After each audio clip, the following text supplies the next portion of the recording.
So students इस chapter में जो कि एवोल्यूशन है, तो let's see what is evolution. Evolution क्या होता है? Gradual change in organism over generation. कई जनरेशन तक जब ऑर्गेनिज्म के अंदर चेंजेस होते हैं, सडन नहीं होता चेंजेस, धीरे धीरे होते चले जाते हैं, जिसको हम क्या कह रहे हैं? Gradual changes. तो जब ऑर्गेनिज्म के अंदर ग्रेजुअल चेंज होता है जनरेशंस तक, तब क्या होता है? एक नई स्पीशीज बनती है और इसी को हम कहते हैं एवोल्यूशन। एवोल्यूशन क्या करता है? ये एक्सप्लेन करता है diversity of life on earth. It explain diversity of life on earth. Diversity का मतलब होता है वैरायटी, जितनी भी तरह के, जितनी भी वैरायटी के स्पीशीज, ऑर्गेनिज्म, छोटे एक बैक्टीरिया से लेकर जो बड़ा एलिफेंट तक का ऑर्गेनिज्म जो होते हैं, इनको हम डाइवर्सिटी कहते हैं ना, variety. Now all organism share common ancestry. अब जब एवोल्यूशन की स्टडी होती है तो एवोल्यूशन क्या शो करता है कि जो भी ऑर्गेनिज्म है वो एक तरह से कॉमन एंसेस्ट्री शो कर रहे हैं। एंसेस्टर्स कौन है? जो पूर्वज हैं, ठीक है। क्यों? क्योंकि कहीं ना कहीं कैरेक्टरिस्टिक्स या उनकी जो बॉडी स्ट्रक्चर होता है वो उनसे सिमिलर होता है। एवोल्यूशन जो होता है कैसे अकर होता है? It occurs due to genetic variation acted upon by natural selection. Genetic variation का मतलब होता है जीन्स के अंदर चेंज आना। जब किसी ऑर्गेनिजम्स के जीन्स में चेंज आता है उसको हम जेनेटिक वेरिएशन कहते हैं, और जिसके जीन्स में चेंज आएगा वही नेचुरली सिलेक्ट होगा। नेचुरली सिलेक्ट होगा मतलब वही जो चेंजेस होते हैं वो उसके नेक्स्ट जनरेशन में ट्रांसफर होते हैं। Okay, now how is universe formed? It is assume that universe is formed 20 billion years ago. 20 billion year अगो हमारा यूनिवर्स जो था वो बना था। कैसे बना था? Huge cluster of Galaxy. अब हम कहते हैं कि ये बहुत सारे गैलेक्सीज के क्लस्टर्स का बना हुआ है हमारा यूनिवर्स, और जो कि जिसमें स्टार्स और क्लाउड्स हैं। क्लाउड्स क्या होते हैं? गैसेस और डस्ट के बने हुए होते हैं। अब इसमें लाइफ कब ओरिजिनेट हुई? लाइफ ओरिजिनेट हुई 5.5 बिलियन ईयर अगो।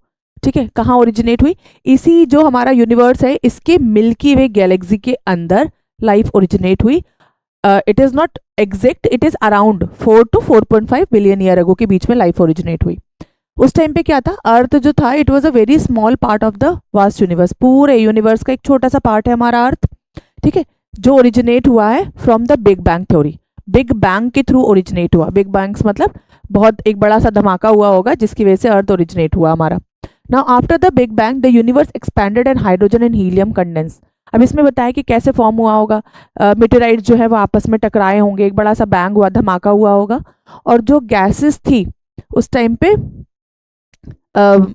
वो जैसे हाइड्रोजन और हीलियम, ये गैसेस प्रेजेंट होगी उस टाइम के वक्त, और ये गैसेस कंडेंस हुई और इन्होंने क्या बना लिया? इन्होंने गैलेक्सीज फॉर्म कर ली।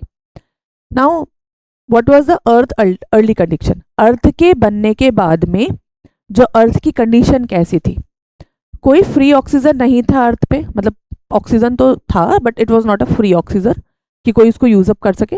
Then water vapours, methane, ammonia and carbon dioxide gases were present at that time. Oxygen नहीं था, क्या क्या था हमारे पास? वाटर वेपर था, methane, ammonia and carbon dioxide gases were present. अब यूवी रेडिएशन जो था from the sun broke water into hydrogen and oxygen. फिर क्या हुआ? यूवी रेडिएशन सन से आई, उसने क्या किया? जो वाटर था, ये जो वाटर वेपर है, इसको ब्रेक कर दिया हाइड्रोजन और ऑक्सीजन में। ऑक्सीजन आ गई जो हमारा अर्थ था उस पर। Oxygen later helped from the ozone layer. अब यही ऑक्सीजन जो है इसने आगे चल के क्या किया? इसने ओजोन लेयर बनाई। ओजोन आपको पता ही है, इसका फॉर्मूला होता है O3। कैसे बनता है? एटमॉस्फेयर के अंदर ये जो ऑक्सीजन है, जब इस ऑक्सीजन के ऊपर यूवी रेडिएशन फॉल होती है तो ये नेसेंट ऑक्सीजन में ब्रेक हो जाता है, ऑक्सीजन के एटम्स में। और जब ये फ्री ऑक्सीजन का एटम फिर से किसी ऑक्सीजन मॉलिक्यूल के कांटेक्ट में आता है तो ये बनाता है O3 जो कि ओजोन है, ठीक है। तो जब ऑक्सीजन बना उसके बाद ही ओजोन की लेयर फॉर्म हुई। ना cooling of earth cause rain. जब अर्थ, ये जो पूरा एटमॉस्फेयर था, जब ये कूल डाउन हुआ तो उस कूलिंग की वजह से क्या हुआ? रेन फॉर्म हुई, ठीक है ना। और रेन जब बरसात हुई तो उसके बाद ओशियंस बन गए। जो भी डिप्रेशन थे, गड्ढे थे हमारे अर्थ के ऊपर सरफेस पे, उनमें पानी भर गया जिसकी वजह से oceans were formed. After that जो लाइफ है वो अपीयर्ड हुई about 500 million years after earth formation. Earth के फॉर्मेशन के बाद में 500 मिलियन ईयर्स बाद में जो है लाइफ डेवलप होनी शुरू हो गई। Now we have now theory about origin of life. बहुत सारी थ्योरीज दी गई। कुछ ग्रीक थिंकर्स थे, उन्होंने कहा भगवान ने बनाया है, गॉड क्रिएटेड एवरीथिंग। वो कुछ भी थ्योरीज थी। जैसे नेक्स्ट थ्योरी जो थी वो it was theory of panspermia. Panspermia में इन्होंने बताया कि लाइफ जो है वो किसी आउटर स्पेस से आई है in the form of sports, ठीक है, छोटे छोटे स्पोर्ट्स के फॉर्म में लाइफ जो है it appeared from the outer space, still considered a possibility but lack strong proof. ये जो थ्योरी ऑफ पैंसपर्मिया है इसको कंसिडर किया गया, लेकिन क्योंकि प्रूफ नहीं थे तो इसीलिए मतलब ज़्यादा इतना एक्सेप्टेबल नहीं है ये। Then the second was theory of spontaneous generation. इस थ्योरी में इन्होंने बताया कि लाइफ जो है वो किसी डीके मैटर से शुरू हुई है। डीकेड मैटर क्या होता है? मीन्स जो भी खराब होने वाली चीज़ें, सड़ने वाली चीज़ें जो खराब हो रही हैं, डेड थिंग जो है उस तरीके से, तो उससे लाइफ अरोज हुई है इस थ्योरी के अकॉर्डिंग। लेकिन इसको बाद में लुइस पास्चर ने डिस्प्रूव कर दिया, ठीक है, कैंसिल कर दिया। और उन्होंने क्या कहा that life come only from the pre existing life. और उन्होंने अपनी खुद की थ्योरी दी जिसमें उन्होंने कहा कि जो लाइफ होती है वो पहले से एग्जिस्ट, मतलब जो लाइफ कोई लिविंग ऑर्गेनिज्म जो पहले एग्जिस्ट कर रहा है वही किसी नए लिविंग ऑर्गेनिज्म को जन्म दे सकता है, ठीक है। उन्होंने भी एक्सपेरिमेंट किया इस चीज को प्रूव करने के लिए। उन्होंने क्या किया, उन्होंने प्री स्टरलाइज्ड फ्लास्क लिया, एक फ्लास्क लिया, उसको स्टरलाइज किया। स्टरलाइजेशन क्या होता है? जब किसी भी वेसल को या किसी भी चीज को हम बैक्टीरिया फ्री या कोई भी माइक्रो ऑर्गेनिज्म फ्री करते हैं उसको स्टरलाइजेशन कहते हैं। तो उन्होंने प्री स्टरलाइज फ्लास्क लिया, उसके अंदर उन्होंने किल्ड ईस्ट डाला, फिर उन्होंने देखा कि उसमें कोई लाइफ ओरिजिनेट नहीं हुई। नेक्स्ट उन्होंने क्या किया, उन्होंने ओपन फ्लास्क लिया, स्टरलाइज नहीं किया उसको, सिर्फ एक ओपन माउथ वाला फ्लास्क ले लिया और उसके अंदर उन्होंने किल्ड ईस्ट डाला। जब उसमें उन्होंने किल्ड ईस्ट डाला तो उन्होंने देखा कि लाइफ जो थी वो ओरिजिनेट हुई। दैट मीन्स कि जो लाइफ है वो किल्ड ईस्ट से ही ओरिजिनेट हुई, लेकिन क्योंकि वो स्टरलाइज नहीं था। स्टरलाइज नहीं था का मतलब क्या है कि पहले से उस फ्लास्क के अंदर कोई ऑर्गेनिज्म होगा जिसने इस नए ऑर्गेनिज्म को डेवलप किया। नेक्स्ट थ्योरी जो थी it was theory of chemical evolution. इस थ्योरी को ओपरेन हेल्डन थ्योरी भी कहा जाता है क्योंकि इन्होंने दी थी इस थ्योरी को। इसमें इन्होंने कहा था कि जो लाइफ है वो ओरिजिनेट होती है from non living organic molecule, ठीक है। लाइफ किससे डेवलप होती है? नॉन लिविंग ऑर्गेनिक मॉलिक्यूल से। Organic molecule formed from inorganic substance under high temperature. अब इन्होंने क्या किया, ये थ्योरी देने के बाद में इन्होंने भी कुछ अपने एक्सपेरिमेंट करे। इन्होंने ये बताया कि जो ऑर्गेनिक मॉलिक्यूल है, ऑर्गेनिक किसको कहते हैं? जो लिविंग ऑर्गेनिज्म, जितने भी लिविंग ऑर्गेनिज्म है उनको हम ऑर्गेनिक कंसिडर करते हैं और बाकी की जो चीजें होती है वो इनऑर्गेनिक में आ जाती है। तो उन्होंने कहा कि ऑर्गेनिक मॉलिक्यूल जो है वो किससे बने? वो बने इनऑर्गेनिक सब्सटेंस से ही बने हैं। कौन कौन से? अंडर कुछ कंडीशंस जिसमें ये ऑर्गेनिक सब्सटेंस बने हैं, like high temperature, volcanic storm, reducing atmosphere, ठीक है ना। उस टाइम पे एटमॉस्फेयर के जो कंडीशंस थे उसको हम रिड्यूसिंग एटमॉस्फेयर कंडीशंस बोलते हैं। इसके बेस पे लाइफ ओरिजिनेट हुई। तो ओपरिन और हेल्डन ने उन्होंने सिर्फ एक थ्योरी दी केमिकल एवोल्यूशन की जिसमें उन्होंने कहा कि जो लाइफ है वो किससे डेवलप हुई है? वो इनऑर्गेनिक सब्सटेंस से डेवलप हुई है कुछ कंडीशंस के अंडर। इनकी इस थ्योरी को मिले और यूरे ने अपने एक्सपेरिमेंट से प्रूव किया, ठीक है ना। This experiment was conducted by SL. Miller in the year 1953। क्या किया उन्होंने? इन्होंने इस थ्योरी को प्रूव करने के लिए इन्होंने अर्ली अर्थ का एटमॉस्फेयर फॉर्म किया लेबोरेटरी में। लैब में जो एटमॉस्फेयर उस टाइम पे अर्थ पे होगा वही एटमॉस्फेयर इन्होंने अपने लैब्स में फॉर्म किया, ठीक है ना। और फॉर्म करने के बाद में what did he do, he passed electric spark through the gases. उन्होंने स्पार्क प्रोड्यूस किया। स्पार्क से वो क्या शो करना चाह रहे थे? वो ये बताना चाह रहे थे कि अर्थ का जो एटमॉस्फेयर था उस टाइम पर क्या था, वहां पे कौन कौन सी गैसेस थी और जो बैंग हुआ है वो बैंग वो कैसे शो करते हैं? उन्होंने स्पार्क के थ्रू बैंग शो किया। ये जो फिगर है ये हमारा एनसीईआरटी का फिगर है। इसके अंदर आप देखो कि ये इन्होंने फ्लास्क लिया है।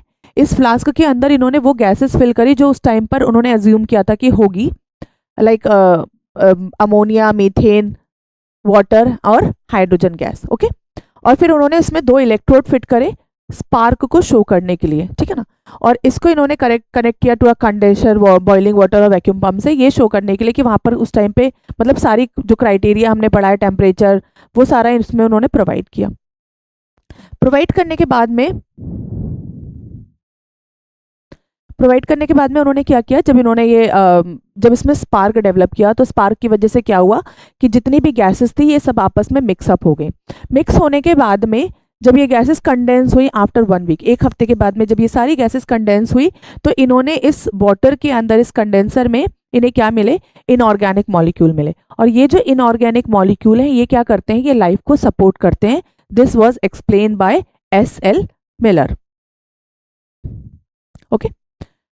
और उन्हें कैसे पता चला कि यही गैसेस उस टाइम पर अर्थ के एटमॉस्फेयर पे थी? Through the study of the meteorites. उन्होंने जब स्पेस की चीज़ों की जब स्टडी करी तो उन्होंने पाया कि यही सारी चीज़ें उस टाइम पर प्रेजेंट होगी। Okay, now after this Miller and theory experiment they came to find out that the first life form was develop 3 billion year ago. पहला जो लिविंग फॉर्म डेवलप हुआ था वो 3 बिलियन ईयर अगो डेवलप हो गया था। They were giant molecule such as protein and polysaccharide. उन्होंने कहा इनऑर्गेनिक ऑर्गेनिक मॉलिक्यूल थे जो इनऑर्गेनिक सब्सटेंस से बने थे। हमारे इनऑर्गेनिक सब्सटेंस ये सब है, सॉरी अमीनो एसिड फॉर्म हुआ उस टाइम पर, कुछ शुगर्स फॉर्म हुए, पॉलीसेकेराइड्स फॉर्म हुए, प्रोटीन फॉर्म हुए, ठीक है ना। तो उन्होंने कहा कि जो जायंट मॉलिक्यूल थे प्रोटीन पॉलीसेकेराइड ये वहां पर प्रेजेंट थे। जो फर्स्ट सेलुलर लाइफ है वो appeared later around 2 billion year ago, ठीक है। जो पहला सेलुलर लाइफ है वो कब डेवलप हुआ? It was developed 2 billion year अगो। अब यहाँ पे 3 बिलियन ईयर अगो क्या हुआ था? लाइफ फॉर्म डेवलप हुआ, मतलब कोई लिविंग ऑर्गेनिज्म नहीं है, लाइफ को बनाने वाले फॉर्म्स डेवलप हुए, जिसमें उन्होंने बताया कि ये जायंट मॉलिक्यूल थे प्रोटीन और पॉलीसेकेराइड, ठीक है। उसके बाद में उन्होंने कहा कि जो पहला सेलुलर लाइफ थी, कोई लिविंग ऑर्गेनिज्म डेवलप हुआ 2 बिलियन ईयर अगो, और वो क्या था? This were single celled organism and existed only in water. कौन सा लाइफ फॉर्म क्या था? एक सिंगल सेल ऑर्गेनिज्म जो पानी के अंदर पाया गया, यानी पहली लाइफ फॉर्म कहाँ डेवलप हुई? वाटर के अंदर। Okay, next theory of biogenesis. इसमें उन्होंने कहा कि life arose slowly from non living matter through evolutionary process. इसी चीज को वापस से कहा गया है उन्होंने बायोजेनेसिस में। उन्होंने क्या कहा कि जो लाइफ है वो किससे डेवलप हुई? नॉन लिविंग मैटर से थ्रू एवोल्यूशनरी प्रोसेस, मतलब धीरे धीरे एवोल्यूशन हुआ और उन्हीं जो नॉन लिविंग मैटर जो थे लाइक शुगर, पॉलीसेकेराइड, प्रोटीन वगैरह, उन्हीं से लाइफ डेवलप हो गई। और ये ज़्यादातर साइंटिस्ट ने इसको एक्सेप्ट भी कर लिया। Now how the first self replicating cell formed is still not fully known. पहला सेल्फ रेप्लिकेटिव ऑर्गेनिज्म कैसे बना ये आज भी नहीं पता है। Next is evolution of life form, कैसे कैसे लाइफ फॉर्म एवॉल्व हुई। Now earlier belief theory of special creation, ठीक है।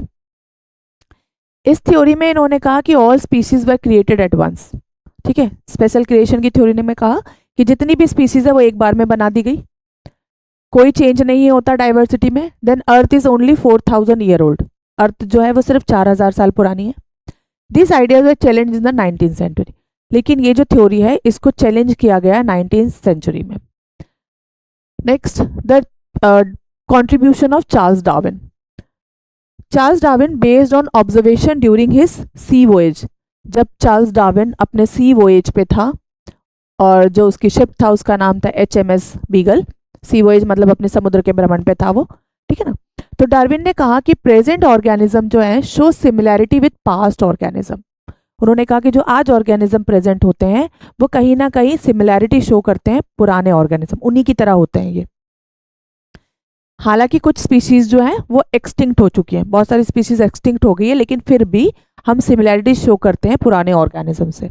This led the foundation of theory of evolution, और ये फाउंडेशन था थ्योरी ऑफ एवोल्यूशन की, जिसमें उन्होंने कहा कि life on earth did not appear suddenly, it evolve gradually over long period of time. धरती पे लाइफ जो है वो एकदम से नहीं आई, वो कैसे आई है? धीरे धीरे ग्रेजुअल चेंज के थ्रू आई है। Variation exist in every population, her population में वेरिएशन आया है। वेरिएशन मतलब चेंज, उसके स्ट्रक्चर में, उसके जीन्स में, उसके DNA में चेंज आया है हर पॉपुलेशन में। Individuals with favourable variation survive better under natural condition. अब ऐसा ऑर्गेनिज्म जिसके अंदर वेरिएशन फेवरेबल हुआ है, फेवरेबल मतलब ऐसा चेंज आया है जिसकी वजह से वो अपने सराउंड में आराम से रह सके, ठीक है ना, वो क्या कर रहा है? वो ज़्यादा अच्छे से सर्वाइव कर रहा है नेचुरल कंडीशन में। कौन कौन से natural condition? Climate, food, physical factors वगैरह में। सच इंडिविजुअल रिप्रोड्यूस मोर, और जो अपने आप को बेटर तरीके से फिट करवा रहा है एनवायरनमेंट में वो ज़्यादा रिप्रोड्यूस कर रहा है, और passing their useful trade to the next generation, और अपने ट्रेड्स को पास कर रहा है नेक्स्ट जनरेशन में, ठीक है। और इसी को डार्विन ने थ्योरी ऑफ फिटनेस भी कहा गया, ठीक है ना, लाइक और उन्होंने क्या कहा कि जो रिप्रोडक्टिव सक्सेस है इट नॉट स्ट्रेंथ और साइज, ये प्रोसेस है नेचुरल सिलेक्शन की। इन्होंने कहा कि जो रिप्रोडक्टिव सक्सेस होती है किसी ऑर्गेनिज्म की वो उनकी पॉपुलेशन या स्ट्रेंथ बढ़ाने के लिए नहीं है, बल्कि ये एक तरह की प्रोसेस है नेचुरल सिलेक्शन की, ठीक है। तो नेचुरल सिलेक्शन इसमें यहाँ पर क्या है? जब भी कोई ऑर्गेनिज्म अपने आप को बेटर तरीके से फिट कर पाएगा एनवायरनमेंट में, एडजस्ट कर लेता है उस एनवायरनमेंट के अकॉर्डिंग, वही सर्वाइव करेगा। और वही रिप्रोड्यूस करेगा और उस जो वेरिएशन है, चेंज है, उसको अपनी प्रोजेनी में यानी अपने बच्चों में ट्रांसफर करेगा और वो वहां पर बेटर तरीके से फिट कर पाएगा। इसी को हम कहते हैं natural selection. Next, Charles Darwin, उन्होंने एक theory propose natural selection as the mechanism of evolution. ये सब पता लगाने के बाद में उन्होंने कहा कि जो नेचुरल सिलेक्शन होता है वो एक एवोल्यूशन का मैकेनिज्म है, यानी जो ऑर्गेनिज्म अपने आप को नेचुरली फिट कर पाएगा, सर्वाइव कर पाएगा, वही इवॉल्व होगा आगे चल के, वही आगे चल के और सर्वाइव करेगा और स्ट्रॉन्ग बनेगा।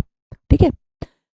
Alfred Wallace independently reach similar conclusion. अब एक और साइंटिस्ट थे जिनका नाम था एल्फ्रेड वॉलेस, उन्होंने भी यही कंक्लूजन, उन्होंने भी अपने रिसर्च वगैरह करा, थ्योरी करी और उन्होंने भी इसी कंक्लूजन पे पहुंचे जो कि डार्विन ने दिया था, उन्होंने भी इस चीज को मान लिया। Over time new species appeared and old one disappear.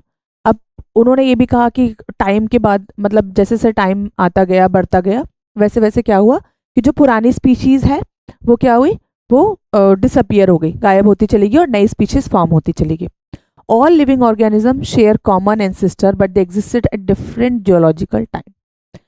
अब इन्होंने कहा कि जितने भी लिविंग ऑर्गेनिज्म है उनके एंसेस्टर तो कॉमन है ना, लेकिन जो टाइम पीरियड जिसमें वो एग्जिस्ट करते थे वो अलग अलग है। ठीक है। कुछ ऑर्गेनिज्म जो है वो आज से 5000 साल पहले था, वो कोई 10,000 साल पहले था, कोई 1,00,000 साल पहले था, तो एंसेस्टर तो उनका कॉमन ही है, एक ही है, लेकिन वो अलग अलग टाइम पीरियड पे पाए गए। Geological history epochs period and eras closely match biological evolution. और जब हम जियोलॉजिकल हिस्ट्री पढ़ते हैं तब हम देखते हैं कि कैसे वो जो बायोलॉजिकल एवोल्यूशन है उससे मैच करता है। Now next is evidence for evolution. अब इतनी सारी थ्योरी देने के बाद में हमें कैसे पता चलेगा कि एवोल्यूशन हुआ है या नहीं हुआ है, उसके लिए हमें कुछ एविडेंसेस मिले हैं। तो एविडेंसेस में पहला एविडेंसेस जो है वो है फॉसिल एविडेंस, जिसको हम पैलेंटोलॉजिकल एवोल्यूशन भी कहते हैं। इसमें फॉसिल्स जो है वो preserved remain of hard part of organism found in rocks. Fossils क्या होते हैं, जो बॉडी का हार्ड पार्ट है वो पत्थरों के अंदर उसका इंप्रेशन या उसका ट्रेस हमें पाया जाता है, मिलता है, जिसको हम फॉसिल कहते हैं। ठीक है। Rocks form layer over long period. अब ये बनता कैसे है, कोई भी ऑर्गेनिज्म अगर डेड हो जाता है तो वो वहीं पर ही जो उसकी बॉडी होती है वो वहीं पर ही डिकम्पोज होगी। ठीक है ना। उसके ऊपर धीरे धीरे सेडिमेंट्स आता जाता है, यानी उसके ऊपर लेयर आती जाती है सॉइल की, सैंड की, और वो क्या होता है, वो वहीं पर एक रॉक का फॉर्म ले लेता है मिलियंस ईयर्स में, और वो जो रॉक है उसके अंदर उसका इंप्रेशन आ जाता है। सपोज कोई ऑर्गेनिज्म जो है वो यहाँ पर अगर डेड होता है तो धीरे धीरे क्या होता है, उसके ऊपर लेयर्स आ जाती हैं सॉइल की। लेयर्स आने के बाद में ये एक रॉक का शेप ले लेता है, और जब स्टडी की जाती है तब उसके अंदर उस ऑर्गेनिज्म का इंप्रेशन मिलता है, जिसको हम कहते हैं फॉसिल। ठीक है।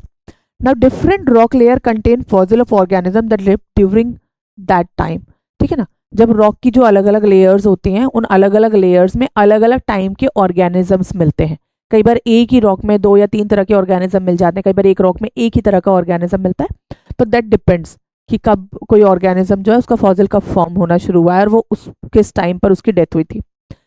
अगर ओल्डर लेयर होगी तो क्या होगा, सिंपलर ऑर्गेनिज्म। यानी सपोज कि कोई रॉक है, इस रॉक में अगर इस तरीके से older layer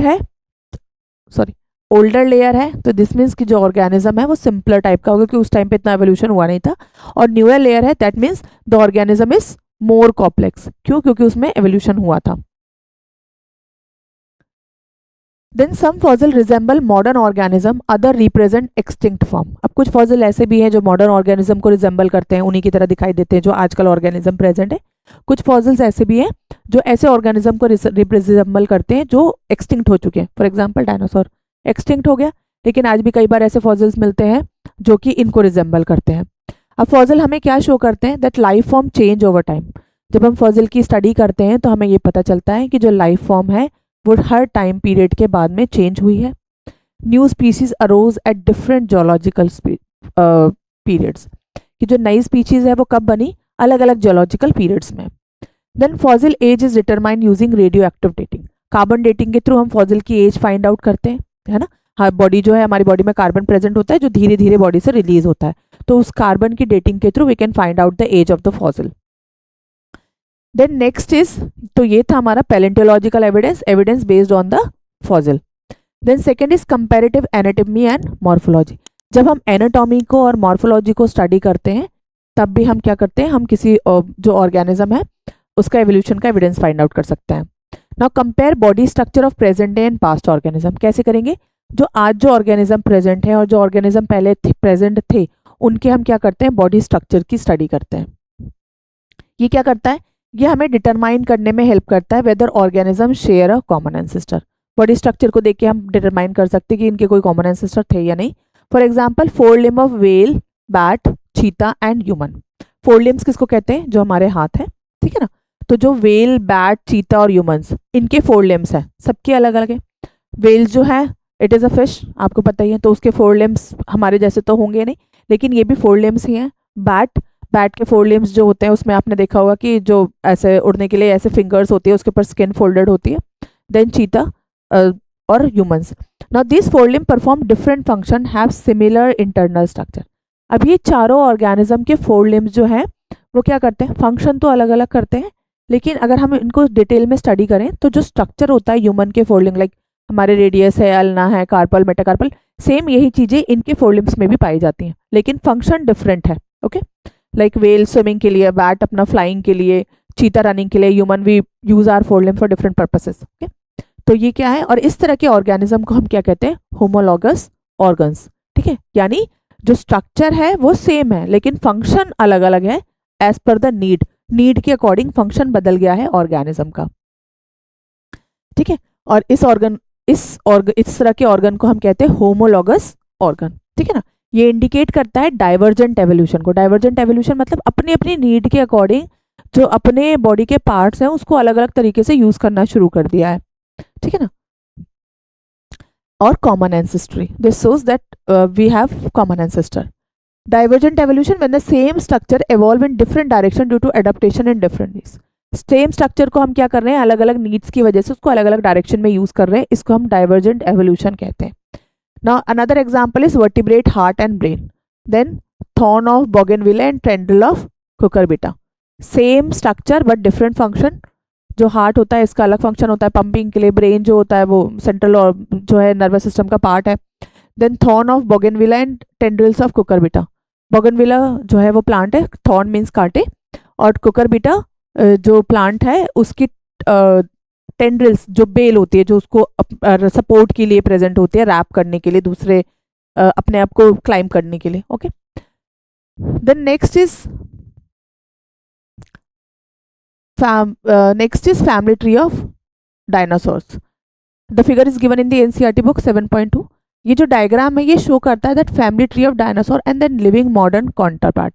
family tree show करता है डायनासोर्स की और जो उनके लिविंग जो काउंटर पार्ट्स है, लिविंग मॉडर्न काउंटर पार्ट्स, वो एग्जाम्पल में क्या शो किया है कि जो डायनासोर जितनी भी वैरायटी उसमें दी हुई है, लाइक ट्राइसेरेप्टोस और टायनासोरस एक्सेट्रा, ये क्या करते हैं, they are connecting related form. ये कह रहे हैं कि ये सारे जो हैं वो कनेक्ट करते हैं जो हमारे जो ओरिजिनल डायनासोर थे, ओरिजिनल मीन्स जो हमारे जो सबसे पहले जो प्रेजेंट थे उससे। Okay, living descendants like are crocodile and bird, connect करते हैं पुराने ऑर्गेनिज्म से ही, एक ही से डेवलप हुए हैं, कॉमन एंसेस्टर थे उनके, और इनके जो डायनासोर के जो आज भी जो प्रेजेंट है लिविंग डिसेंडेंट वो कौन है, क्रोकोडाइल एंड बर्ड्स। क्या इंडिकेट करता है कि डायनासोर एवॉल्व ओवर टाइम, कि डायनासोर जो है वो धीरे धीरे टाइम के बाद में इवॉल्व हुए हैं। कुछ डायनासोर जो है लाइनेज बिकम एक्सटिंक्ट, कुछ एक्सटिंक्ट हो गए। Other gave rise to modern bird and crocodile, कुछ डायनासोर्स जो थे वो आगे चल के इवॉल्व हो गए इनटू मॉडर्न बर्ड्स और क्रोकोडाइल में। और जो आर्कियोप्टेरिक्स है ये एक इंपॉर्टेंट कनेक्टिंग लिंक है बिटवीन रेप्टाइल एंड बर्ड। क्यों? क्योंकि इसके फीचर्स बर्ड से भी मैच करते हैं और रेप्टाइल से भी मैच करते हैं। ओके, नेक्स्ट होमोलॉगस के बाद में ये था हमारा एनालॉगस ऑर्गन। एनालॉगस ऑर्गन क्या होता है, they perform similar function but have different structure and origin. Structure अलग होगा, ओरिजिन अलग होगा, लेकिन फंक्शन इनका सेम ही होगा। और ये क्या करते हैं, दे शो कन्वर्जेंट एवोल्यूशन। होमोलॉगस के अंदर क्या था, स्ट्रक्चर सेम था, फंक्शन डिफरेंट था, और ये डाइवर्जेंट एवोल्यूशन यानी अपनी नीड के अकॉर्डिंग इन्होंने अपना जो फंक्शन है वो चेंज कर लिया है। यहाँ पर क्या है, फंक्शन सेम है लेकिन स्ट्रक्चर डिफरेंट है, और इस तरह के एवोल्यूशन को हम कन्वर्जेंट एवोल्यूशन कहते हैं। यानी when unrelated organism evolve similar adaptation due to similar environmental condition. Unrelated जो ऑर्गेनिज्म है वो सिमिलर अडेप्टेशन कर रहे हैं एनवायरमेंटल कंडीशन की वजह से। Example is I of octopus and mammal. जो ऑक्टोपस की आई है और मैमल की आई है दोनों डिफरेंट स्ट्रक्चर है, लेकिन फंक्शन दोनों का क्या है देखना है ना। Fins of penguin and dolphin. Penguin और डॉल्फिन दोनों के फिन्स का स्ट्रक्चर डिफरेंट है, लेकिन इनका एक ही स्विमिंग के लिए यूज करते हैं। Then sweet potato and potato, वो एक रूट मॉडिफिकेशन है, पोटैटो जो है वो स्टेम मॉडिफिकेशन है, लेकिन दोनों स्टोर करने का काम करते हैं। Wings of butterfly and birds, जो बटरफ्लाई की विंग है वो मेम्ब्रेन का स्ट्रक्चर है, ठीक है ना, एक मेम्ब्रेन है, लेकिन जो बर्ड्स के विंग्स होंगे, ठीक है, वो लिम्स हैं, लेकिन दोनों का फंक्शन क्या है, सेम, फ्लाई करना। ओके, तो ये लगते सिमिलर है, लेकिन मतलब they look similar but they are not similar, but they perform same function. Okay, next is the third is biochemical evidence of evolution. Biochemical evolution में similarity in protein and genes among different organism. Protein कैसा है, उनका jeans कैसा है, अगर वो similar है तो दैट मीन्स कि वो कॉमन एंसेस्ट्री शो कर रहे हैं, और अगर वो अलग अलग हैं दैट मीन्स कि उनके एंसेस्टर कॉमन नहीं है, वो डिफरेंट एंसेस्टर्स के हैं। ठीक है, नेक्स्ट इज आर्टिफिशियल सिलेक्शन।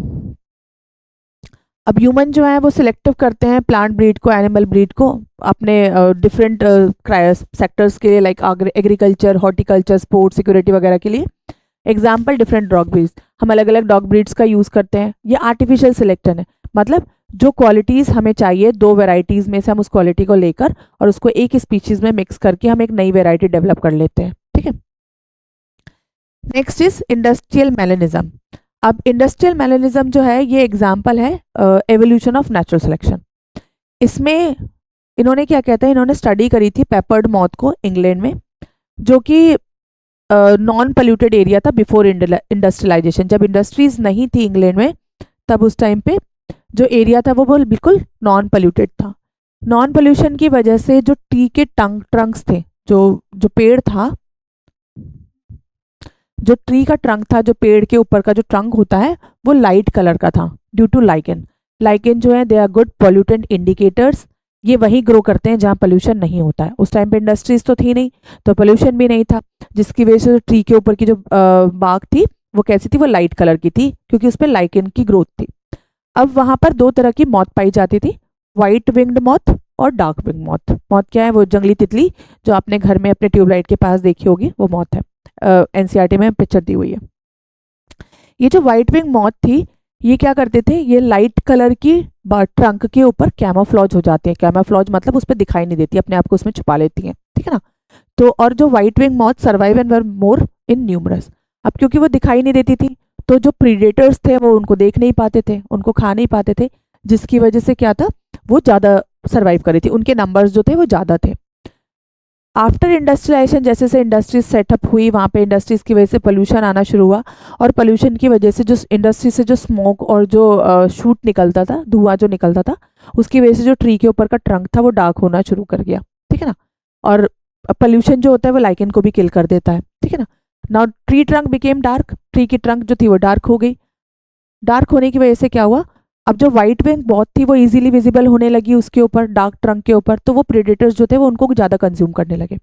लेकिन जो डार्क विंग मॉथ थी वो क्या कर, अब डार्क विंग वाली जो मॉथ थी वो बेटर तरीके से अपने आप को उसमें कैमोफ्लॉज करने लगी। White wing moth were eaten by the predator and dark moth survive and increase in number. White वाली खत्म होने लगी और डार्क वाली जो थी वो सर्वाइव करने लगी, ठीक है ना। तो इसमें पूरे में ये बताया नेचुरल सिलेक्शन में कि जो ऑर्गेनिज्म अपने आप को बेटर फिट कर पाएगा एनवायरनमेंट में। अब जो व्हाइट वाली थी या तो वो अपने अंदर कोई चेंजेस लाता और उसके बाद में डार्क कलर का हो जाता तो वो सर्वाइव कर सकता था, लेकिन क्योंकि वो उसके अंदर एवोल्यूशन नहीं हो पाया और जो डार्क वाली थी उसके लिए वो कंडीशन फेवरेबल हो गई, तो इस वजह से धीरे फिर बाद में क्या हुआ, डार्क वाली सर्वाइव करने लगी और व्हाइट वाली जो थी वो धीरे धीरे एक्सटिंक्ट होनी शुरू हो गई। ओके, अब यहाँ पे एक इंपॉर्टेंट चीज ये है कि लाइकेन जो है it do not grow in polluted area. Polluted area में ग्रो नहीं करता है, ये एक पोल्यूटेड इंडिकेटर की तरह काम करता है। Okay, next is evolution by human, जिसको हम एंथ्रोपोजेनिक एक्शन भी कहते हैं। इसमें जब हम बहुत ज़्यादा एक्सेसिव यूज़ करते हैं हर्बिसाइड का, पेस्टिसाइड्स का या एंटीबायोटिक्स का, तो उसकी वजह से क्या होता है, leads to rapid evolution of resistant variety. Example है मॉस्किटो का। जो मच्छर होते हैं जब उन पे हम बहुत ज़्यादा जब पहले डीडीटी वगैरह स्प्रे किया जाता था तो मॉस्किटो जो थे वो किल हो जाते थे, मर जाते थे। लेकिन क्या होता है जब हम किसी चीज़ को बहुत ज़्यादा एक्सेस में यूज़ करने लगते हैं ना, तो जो वो ऑर्गेनिज्म होता है वो उसके लिए रेजिस्टेंट हो जाता है। रेजिस्टेंट मतलब उसके लिए उसको वो असर नहीं करने लगता, ठीक है ना, इसको रेजिस्टेंट होना कहते हैं, ठीक है ना। और ये इसकी वजह से रैपिड एवोल्यूशन भी होता है। ये इंसेक्ट्स में, माइक्रोब्स में और ज़्यादा देखने के लिए मिलता है। यानी अगर हम भी अगर एंटीबायोटिक ज़्यादा कंज्यूम करने लगेंगे किसी भी डिसीज़ के लिए, तो एक टाइम ऐसा आएगा जब वो एंटीबायोटिक हमारे ऊपर असर करना बंद कर देगी।